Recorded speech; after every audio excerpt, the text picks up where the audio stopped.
Bonjour fidèles internautes et bonjour madame Monatier, bonjour la bande de tout bazar connecté branché en scène pour moi la chaîne YouTube de Monsieur sur la vérité la conception bureau invité en ligne de Kobenga Moutana Canada, États-Unis, Angola, Kinshasa, partout aux amis on a Paris dans confinement on a pour ça passer message dans la communauté congolaise. Nous en avons disponible comme la biso benga biso to yambayo na téléphone to ça des missions tranquille net na film net tous en face quoi donc aux amis bureau na biso merci beaucoup na bato ba soutenir surtout tout ça la bureau merci na Eva Tumba na Katanvex. Merci à Julie Kabouki complet. Merci à Kali Malidou, Vanarata Lyon. Merci à Maman Philbertine, sa maman c'est Dr Samba pour notre soutien. Merci à Daniel Lyon Mochola, patron des taxis. Aux bureaux de conception, téléphone avec invité ou avec les bandes Air France ou avec les bandes Air Europe. Donc, on voit facilement. Première conception, je suis invité dans le de l'eau. Ils ont les sénateurs Paolo Toudilou. Je m'excuse, ils ont les sénateurs Paolo Toudilou. Parce un grand producteur, un grand titre de musique et de production en Angola. Il est tombé au Yambé, il est tombé au Yambé, il est tombé au Soula. À propos, il y a Liwa, il y a frère, il y a père, il y a grand frère, il y a syndicat Dokolo. Syndicat Dokolo, Congolais, le Kwanganayo, à Kofi, na Dubaï, Antotika Bichou, Aza. Après, il y a les Congolais debout. Les Congolais debout, ils ont ce slogan où il y a qui n'a pas pour les Congolais tout élément. Pour les surtout dans ma campagne de trop politique, Antotika Bichou, syndicat Dokolo. Donc, mais quand les conscrits, programme, les années, il y a profil, il y a béni, pour mon tout aujourd'hui, il y a bazar, moi, il y a bateau, oyo, bazar, naïe, invité à un mariage, naïe, tant à Balaka, mariage, naïe, tant à Balaka, mon président précisément, invitera les sénateurs par le mariage, naïe. Heureusement, l'information est sérielle à travers Paolo, tout dit, nous avons invité Nabissona à l'autre téléphone. À l'autre téléphone, la conception de sinon, tout soit là, nous tenions sur Congolais, musiciens, comédiens, prêtres, Congolais, tout. Vous avez au Canada, vous avez aux États-Unis, en Belgique, en Kinshasa, en Angola, partout. Vous avez un consul qui sur la vérité. Conception de Angola, c'est comme beaucoup c'est la première fois que les sénateurs par l'autre du première émission tout ça avec les sénateurs par l'autre du restez branché connecté sur la chaîne YouTube sur la vérité pour s'abonner. Et vous savez chose qu'on a plaisir de vous partager comme d'habitude on est ensemble tout bien les sénateurs par l'autre du. Bonjour les sénateurs Paolo Toudilou. Bonjour Miguel Papa Ngeli.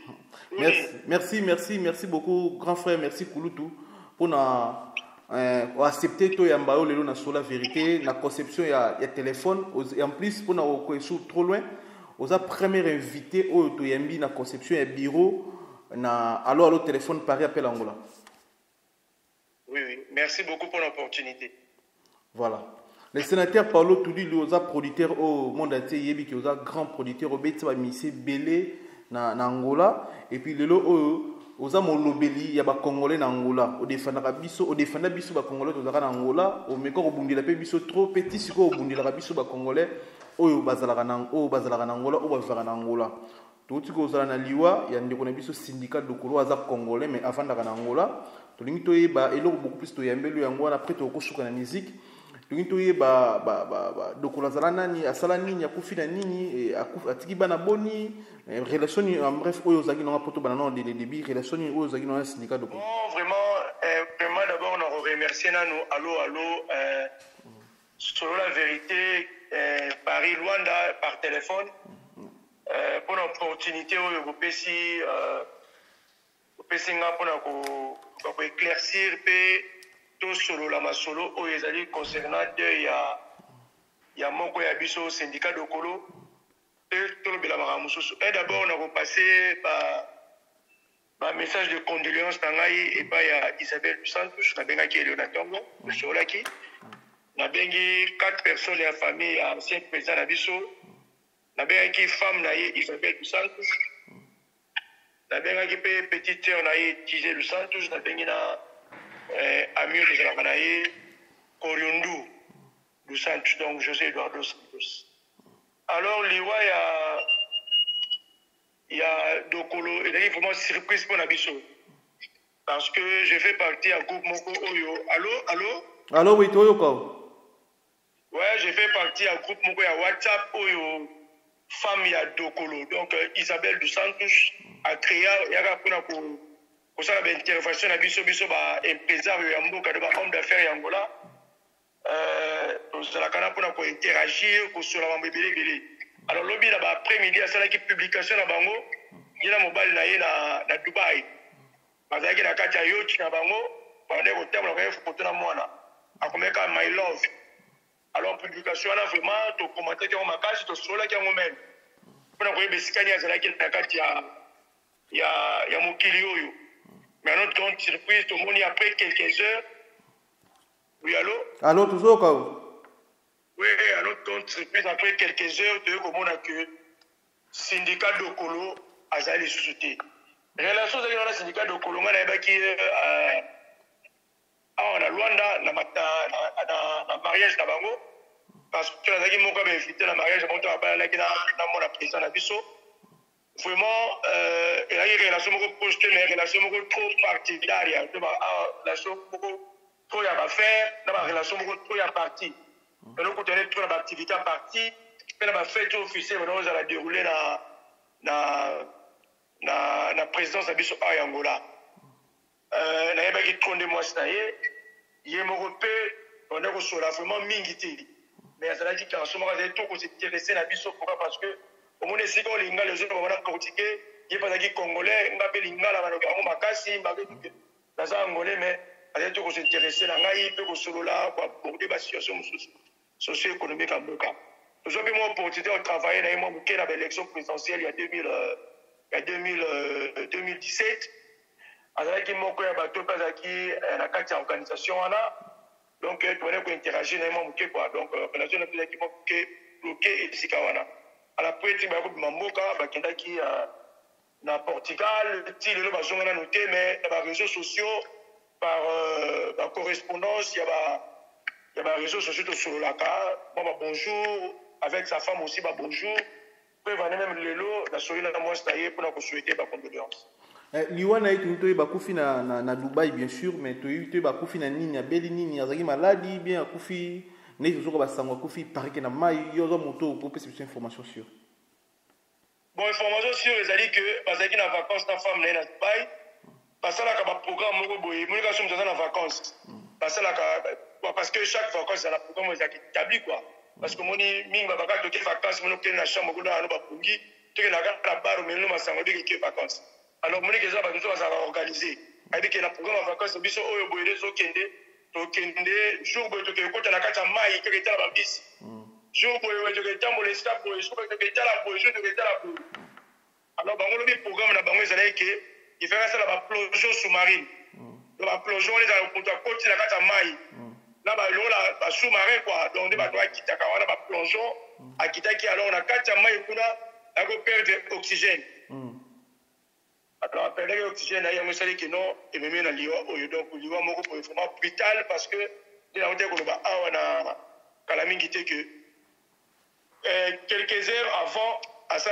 moi ça qui publication même sur le téléphone on est là c'est déjà été parce que à Katisu qui a dit qu'il m'a neuf moi je me dis que non mes amours donc mi parle na ngai donc ba tulanga na linda donc les publications à Souka des publications à Mawa le moment où mokilo za ka vanité de vanité tout est vanité éviter les lots que oppose à la ville à quelques heures on peut au côté la mai pour que ne kufa donc ça lui a mo ningisi Congo et ningisi pe Angola parce que ça là qui congolais parce qu'il est angolais. Donc, quand il parle le portugais, au moins le angolais. Quand il parle le français et le lingala, au moins le Mwanamboka. Donc, Congo démocratique et l'Angola, deux pays voisins et deux pays frères, basés au Mwanamboka et Mwanamboka. Merci, Paolo Tudulu. Syndicat de Golo, à part politique, biso bien beaucoup plus dans politique pour un slogan et là qui biso les Congolais debout. Slogan oh c'est là qui une partie oh c'est là qui ba Congolais pe belé ba découvrir. Biso beaucoup plus to ba Congolais belé ba découvrir. Ba yeba ki papa na ye oh aza oh ça katika biso na kombo ya dokola zaki homme d'affaires munene mais ye ba Congolais belé ba yebe de plus na slogan oh là qui biso pour na soutenir ba Congolais côté politique na biso. Il y a les Congolais debout. Si je ne me trompe pas, c'était les Congolais debout. Si le gars est là, il est qui va Congolais, mais à part Wana côté politique, je te dis mais à part Wana, Azaki, comme ça, va faire ni tout, Moussa Niwe, Bandor Sala. Bon, vraiment, syndicat de Kolo, à part nous, maramba politique, il y a Congo démocratique, parce que nous avons un temps pour les pas trop. Ah, moi, on va lui attendre dans Libanda, est-ce que nous avons un président, ancien président, Isabelle de Santos. est-ce que basisi ba école na bango kuna na kasa premier pays oyo bato bakaki syndicat dokolo ezalaki Angola awa parce que na Congo démocratique ezali bamutu ayebanaki te ezalaka papa alaki makasi monsieur dokolo azalaki premier congolais asalaki banque de Kinshasa. Alors yazali mwana oyo atangi mingi na libanda esika libanda bakenda kokutana na Isabelle. Allô toujours quoi? Oui, esika bakenda kokutana ye na mwasi na ye. Alors tango bango bayaki awa na Angola pe esalamaki na Angola yango monaki bazwaki mo bapion oyo ya mboka babalingala bainvitaki bango na mariage na bango ezalaki mpona kotia famille ya dokolo à l'aise parce que famille na bango bayaki même awa na mariage. Alors omoni na kati ya mariage wana babinaki bato basepelaki yo boza parmi bainvité ozalaki parmi bainvité ya métis mbongo ebele batiki bacongolais akolinga un congolais mais bakazeli bacongolais oka neti naka congolais tout quoi ezali congolais oyo azali congolais atanga aloba portugais très bien alobaka anglais très bien alobaka français très bien. Alors même biso na mboka na biso awa notre ancien président azalaki moko ya babokilo na ozwali te ebele mpona kosola na ye parce qu'il était intellectuel vraiment. Alors na kati ya bafana losala awa na kati ya Angola précisément azalaki collectionnaire ya baart. Vous comprenez que Adam Moko va collectionner pour retrouver même épée au Royaume Congo. Maman on a Mboka Moko Brakenda Swango aya na tina Angola. À part la collection art, elle avait trop branché dans côté cimenterie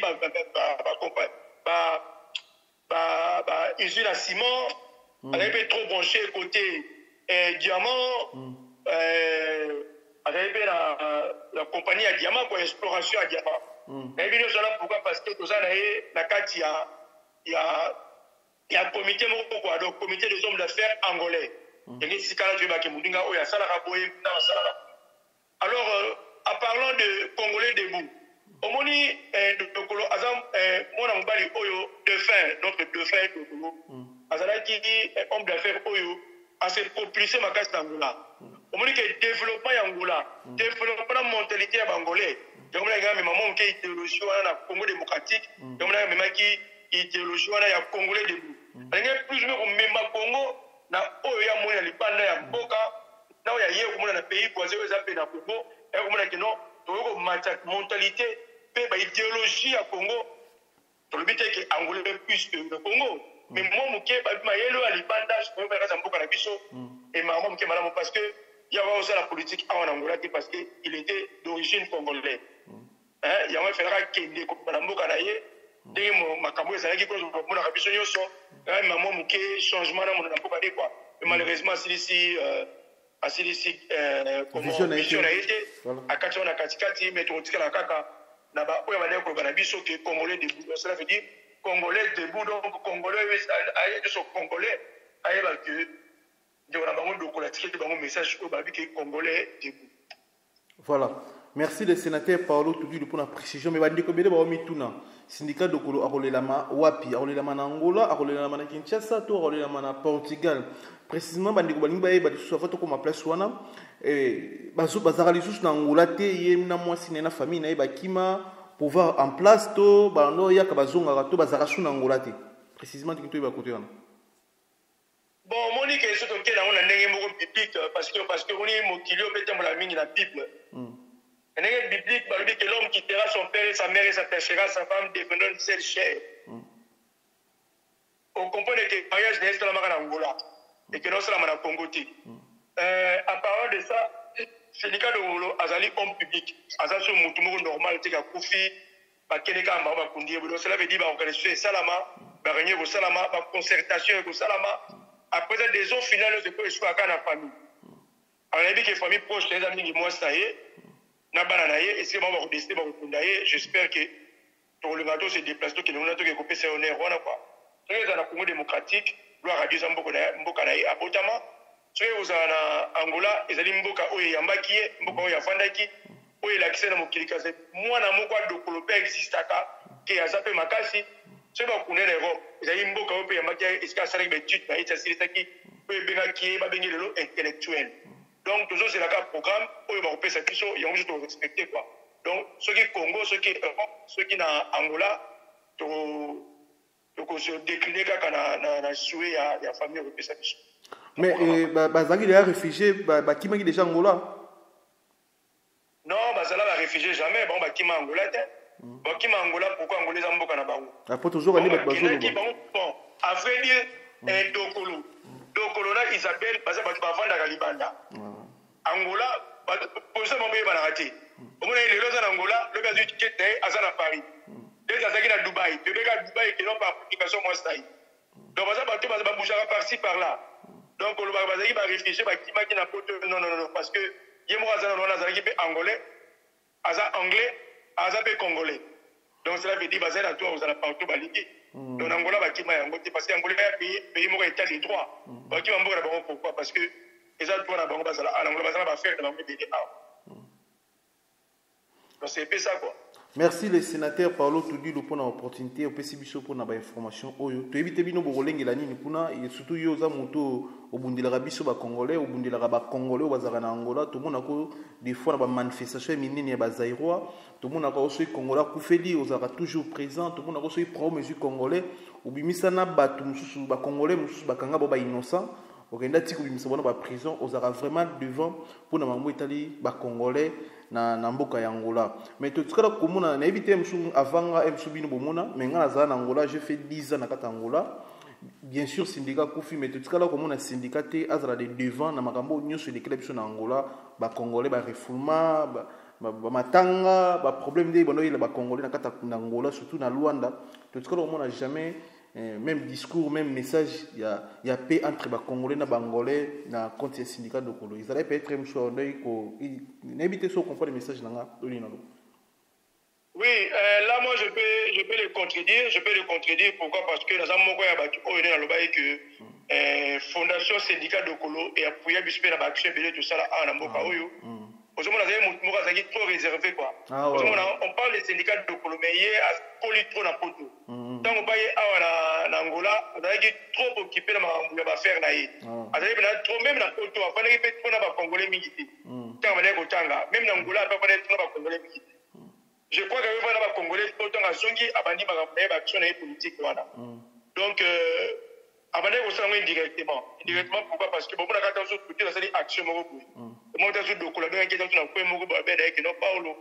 Musalo sala kana ma TikTok mingi bon na moni ngana contribuer na maboyi comme ko sala ngo. Mais ça là indirectement. Et on a mutu moko ya ko reconnaître ya ko remercier. C'est faut ko le laye en Angola pour payer hommage pour ebongi na kombo daye. Nous allons de faire ça yango. Pourquoi on intervient en Congolais? Pourquoi? Parce que Congo est mboka moko oyo et yambaka biso tongo angolais zaki na guerre. Naza mboka ba réfugié politique oto kimaka na Congo démocratique. Donc na sali betude na pe na Congo na sali betude na Monseigneur Moké ba yambaka biso ba zombo discrimination zaki te zaki pe na Congo démocratique. Donc ngai ligamolo de teli congolais na kati Angola awa tant on a la difficulté à langue parce que moni ma biso minga ba congolais bazala mboka o biso parce que na angolais ils ont difficulté à langue en tant na moni que est-ce qu'on a uta est-ce que parana ba kimaka guerre ba maka biso ba peso possibilité ya kovanda na kotanga bande kona pe ba kimita uzupasi na mboka na Kongo ba ina kula awa so na moni ba to bazali a ona langue ba lubaka ba memba wana uzoba alors est-ce qu'on a eu langue wana ba loi ya mboka na biso c'est de mon devoir de défendre ba. Voilà. Donc même chose pe dengue donc la Kofi Boye na kaso mwana bilili to repese honneur comme il faut. Ya mwana na robeka soko benga moi c'est na poko oyo pona sola na NFC APC programme so sala awana kanisa na milulu na ba réseaux sociaux na ba publicité musu boye ba ni to sala au c'est la programme ya syndicat dokolo. Donc ce qui veut dire que azalepe moko ya ba partenaire social ya Angola. Dans la fondation syndicat de Congo. Abandé pour aider mingi. Même côté ba Angola autochtone, ba Congolais directement et indirectement abandé pour aider. Voilà, bandeko bazu question pour bandeko belé ba mituna ki question to mona été na makambo belé bandeko mituna ki bozu question ebino à travers parlo tout dit abandé pour aider mais emsu na kombo ONG. Abandé ko pesa na gauche emsu na droite et éviter. Donc c'est ça, merci parlo tout dit to zela ba programme mususu. So inza masumi to ya encore une fois de plus pour la précision ya place so ba olene na Angola to eba et puis to mekozala en ligne na yo jour ya matanga pour na opanza tsango pour na bandeko mususu bazala non connectés. Merci beaucoup, Miguel, ma papa Ngeli, l'opportunité de PCPSO pour panzali kambu oyo, parce que mon information est l'équipe mieux sur la moquille. Parce que mon problème base à la bambilinga, tout bas à la voyage dépensé et peut-être même éclaircissement dans ma kambu oyo, pour qu'on ait été dernier maramoko là, dernier maramoko salamaki. J'espère que vous allez à Soukate, chaque fois où vous avez besoin d'habiter pour participer à l'intervention, sur la vérité, allô, Kinshasa, Paris ou loin de Paris, nous serons disponibles pour prester aux Sengami, pour satisfaire la population d'Abisso, pour sur la TV et sur la allô, Yami Genyema, Papa Ngilingi.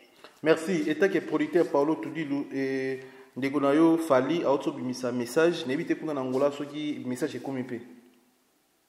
Bon, vraiment, mon en Angola, bien américain. Donc, sur le même Instagram, il a fallu pour pas, au moins la majorité, il y a des compagnies qui sont angolais. Donc, avant même musique, on est en plein dans le Congo démocratique, Mokaya Botama, dans la vie mingi en Angola. Donc, il cartonne, dans le même temps, sur la 2 jours après, ou le même jour, si je ne me trompe pas, où il y a vraiment, on a fait ça qui est, le soldat qui est. Donc, album Awa, éco-cartonné.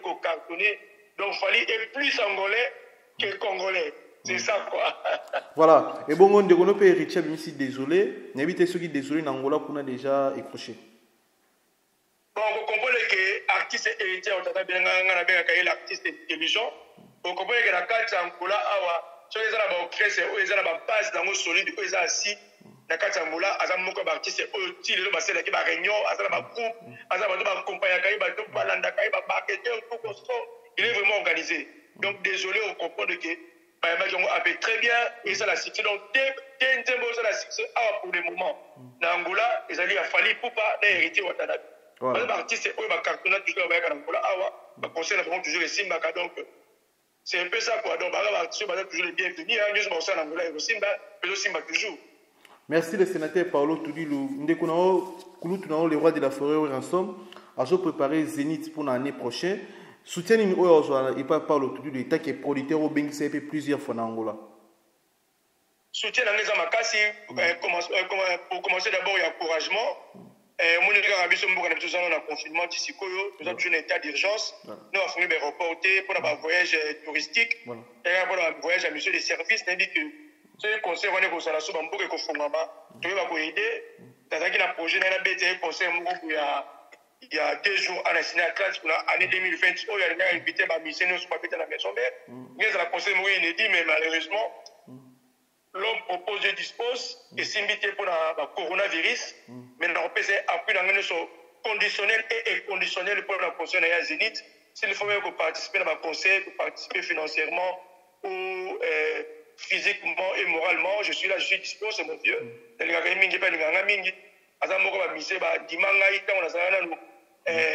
petit producteur, un producteur, la chance qu'il y a comme un grand producteur partout dans le monde. Sur une question, producteur, il y a un Angola, comment il y a Paulo Tudilou, il y a un travers grand dans la sorte. La construire le vidéo, ma ça fallu pour pas métier watana ba faire réguler ba mission sur la bien ça awa donc oui ration nazali mon père oyo na on peut ça soutien dans vraiment conditionnel et conditionnel pour un succès à concerner Zénith.